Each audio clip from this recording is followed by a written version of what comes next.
Cette vidéo de physique. Alors, je suis tellement content chaque fois quand je fais de la physique. Alors, c'est parti. Aujourd'hui, on va faire les choses en grand. Alors, vous voyez, donc là, j'ai deux condensateurs. Je prends directement le contexte. J'ai un condensateur, donc chargé ici. Les plaques sont chargées ici positivement, les plaques sont chargées négativement. Donc, comme on le sait déjà, ça veut dire directement, on peut positionner le champ électrostatique E.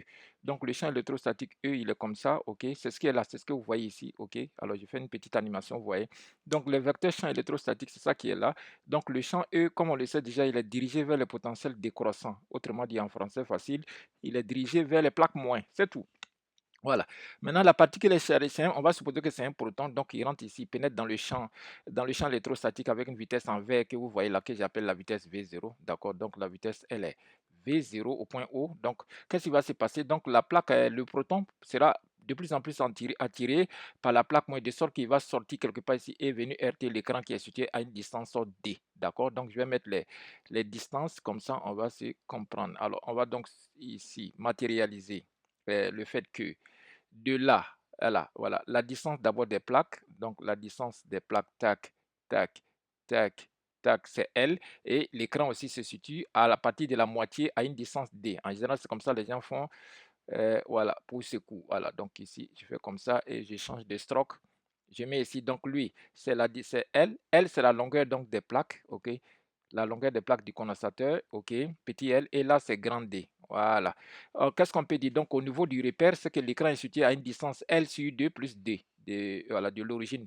Maintenant, on va voir le théorème. Alors, je fais abstraction de tout ce que vous connaissez déjà, référentiel, et repères, tout ça là, voilà, voilà, etc. Bilan des forces. Alors, bilan des forces, c'est ça qui m'intéresse. Donc, bilan des forces. On aura donc bilan des forces, BF. Donc, bilan des forces, c'est quoi?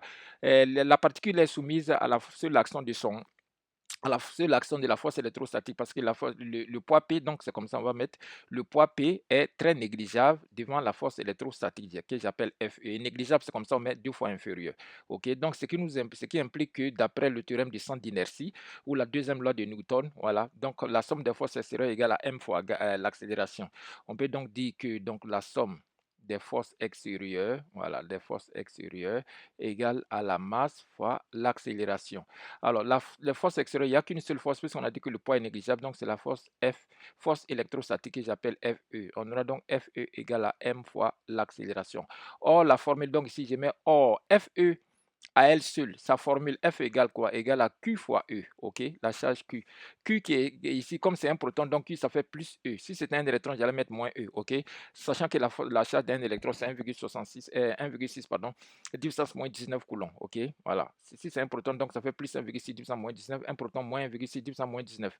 Bref, c'est ça que j'appelle Q, ok, ici. Donc, j'aurai quoi? Ici, si je remplace, donc j'aurai donc Q fois vecteur E, voilà, égale à m fois l'accélération. Je vais donc déduire l'accélération, ce qui implique que l'accélération A que je cherche, c'est égal à Q sur m fois le vecteur E. Voilà, c'est cette expression que je cherchais. Maintenant, on va directement chercher ces coordonnées. Donc, je mets A ici. Voilà, puisque je travaille par rapport dans un repère, vous voyez.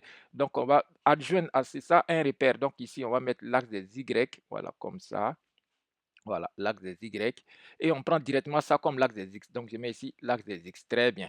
Alors, donc, dans ce repère-là, donc, AX sera égal à quoi? Accélération sur l'axe des X, accélération sur l'axe des Y sera égal à quoi? Alors, c'est simple, c'est pas grave. Si tu veux chercher l'accélération, d'abord, tu mets Q sur E et tu vas juste projeter le E. OK? Donc, on est d'accord que ça va faire donc A, Q sur M, E fois le vecteur unitaire de l'axe qui est là, que je vais appeler le vecteur I. OK? Comme je vous ai montré. Voilà, ça c'est I et J. Voilà. Donc, pour projeter sur un axe, il faut juste faire le produit scalaire, pas compliqué. Donc, ça fait E fois I. Ce sera égal à quoi? Ce sera égal à Q sur M fois norme de E, ça fait E. Norme de I, ça fait 1 puisque I c'est un vecteur unitaire. Maintenant, l'angle formé par E et I, on est d'accord qu'ils sont orthogonaux. Vous voyez, E descend comme ça et I il est sur ce axe-là. Donc, ça veut dire que les deux seront orthogonaux. Donc, autrement dit, cosinus 90 degrés. Ça va faire donc cosinus 90 degrés. Et cosinus 90 degrés, ça va faire 0. Donc, finalement, tout va faire 0.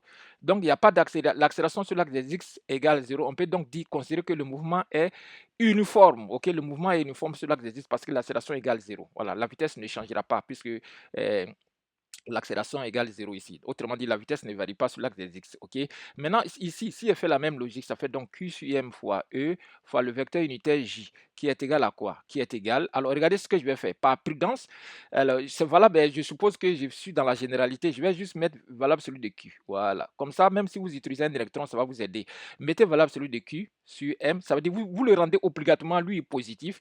Maintenant, vous faites votre produit scalaire sur celui-là, ça va faire norme de E, ça fait E lui-même fois norme de J, ça fait 1 fois cosinus angle E. Regardez, les deux se dribblent, vous voyez.